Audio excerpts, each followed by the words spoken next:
Welcome to target with PCS. Target with PCS channel में आप सभी का स्वागत है।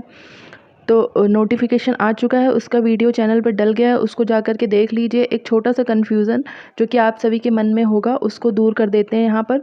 तो जो वैकेंसी है वो आरओ और एआरओ यानी कि समीक्षा अधिकारी और सहायक समीक्षा अधिकारी दोनों के लिए है। तो जो समीक्षा अधिकारी की पोस्ट है उसके लिए जो क्वालिफ़िकेशन मांगा गया है वो सिर्फ ग्रेजुएशन मांगा गया है। आपके पास सिर्फ ग्रेजुएशन होना चाहिए तो आप समीक्षा अधिकारी का फॉर्म भर सकते हैं।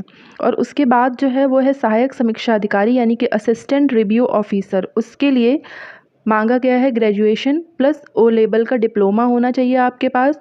और ओ लेवल के अंदर कौन कौन से कोर्सेज़ आएंगे वो भी आगे मैं वीडियो में आपको बताऊंगी।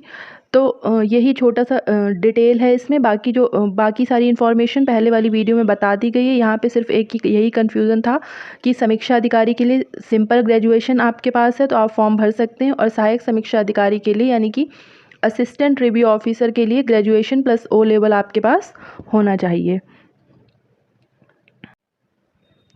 आगे का जो वीडियो है वो ये है कि ओ लेवल के अंदर कौन कौन से कोर्स मान्य हैं, मतलब आपके पास क्या क्या कोर्स होंगे जो कि आप लोग एआरओ के लिए एलिजिबल हो जाएंगे। तो इसमें जो दिया गया है इसमें ये गवर्नमेंट की तरफ से ही है कि ओ लेवल के समकक्ष कौन से कोर्स निर्धारित किए गए हैं। तो जो पहला पॉइंट लिखा है इन्होंने यहाँ पर लिखा है कि केंद्र और राज्य सरकार के किसी बोर्ड, विश्वविद्यालय, यूजीसी, एआईसीटीसी, एनआईईएलआईटी, डोइक से मान्यता प्राप्त सरकारी संस्था से कम 1 वर्ष की अवधि का ओ लेवल पाठ्यक्रम उत्तीर्ण हो।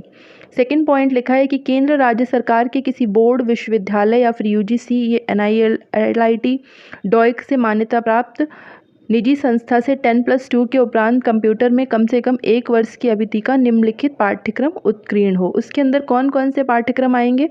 तो पहला जो दिया है वो है DOAP यानी कि diploma in office automation and publishing. Second है जो ओ लेवल के समकक्ष कोर्सेज आएंगे उनका ये डिटेल है। Diploma in office management application, ADC advance diploma in computer. और आपका कोई भी इनमें से कोई भी कोर्स आपका 1 वर्ष की अवधि का होना चाहिए, इस बात का ज़रूर ध्यान रखिए। ADCA है advance diploma in computer application. आगे है ADCH advance diploma in computer hardware, ADCP advance diploma in computer programming, DCA diploma in computer application, DCFA diploma in computerized financial accounting, DCS diploma in computer skills, DCTT diploma in computer teacher training.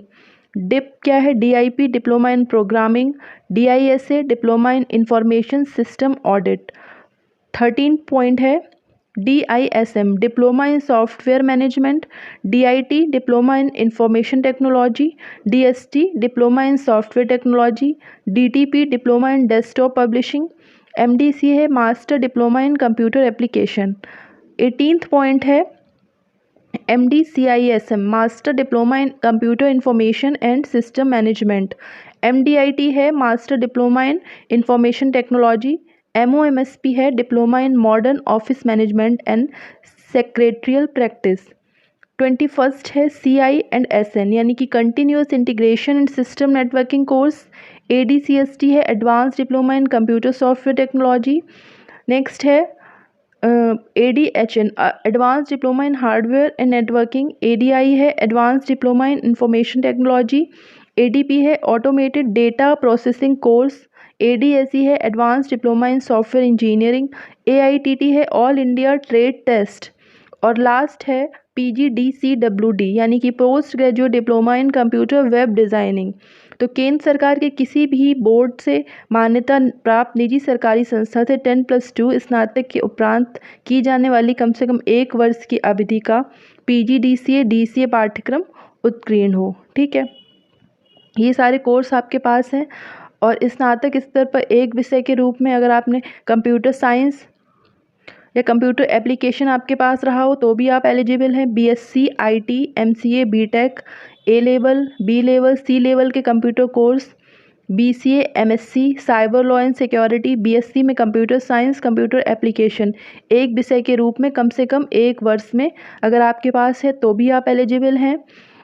7th point है कि high school के उपरांत कम से कम 1 वर्ष की अवधि का computer में डिप्लोमा पाठ्यक्रम हो। फिर है कि कंप्यूटर साक्षरता मिशन से कंप्यूटर में कम से कम 1 वर्ष की अवधि का पाठ्यक्रम आपने उत्तीर्ण किया हो। ITI से 52 सप्ताह का computer operator and programming assistance COPA course उत्तीर्ण हो। 10th पॉइंट है कि किसी भी मान्यता प्राप्त सरकारी या निजी संस्थान से 3 वर्षीय diploma in computer engineering, information technology, electronics engineering उत्तीर्ण हो। ठीक है, ये सारे जो कोर्सेज़ हैं, या फिर अगर आपने इनमें से कोई भी पॉइंट जो है, अगर आप एलिजिबल हैं तो आप ARO का फॉर्म भर सकते हैं। ये सारे जो कोर्सेज़ हैं वो O लेवल के समकक्ष आते हैं। बस यही एक क्राइटेरिया आपको कंप्लीट करना है कि आपका कोई भी जो कोर्स है, इनमें से जो 28 कोर्सेज़ दिए गए हैं, इनमें से एक होना चाहिए। नीचे जो और पॉइंट्स दिए हैं या इनमें से कोई फुलफ़िल करनी चाहिए आपको कंडीशन, तो आप ARO के लिए एलिजिबल हैं और ARO का फॉर्म भर सकते हैं। तो ठीक है, इसी के साथ वीडियो ख़त्म करते हैं। अब आपको कोई कन्फ्यूज़न नहीं रहा होगा। इसका PDF आपको टेलीग्राम चैनल पर दे दिया जाएगा। Thank you.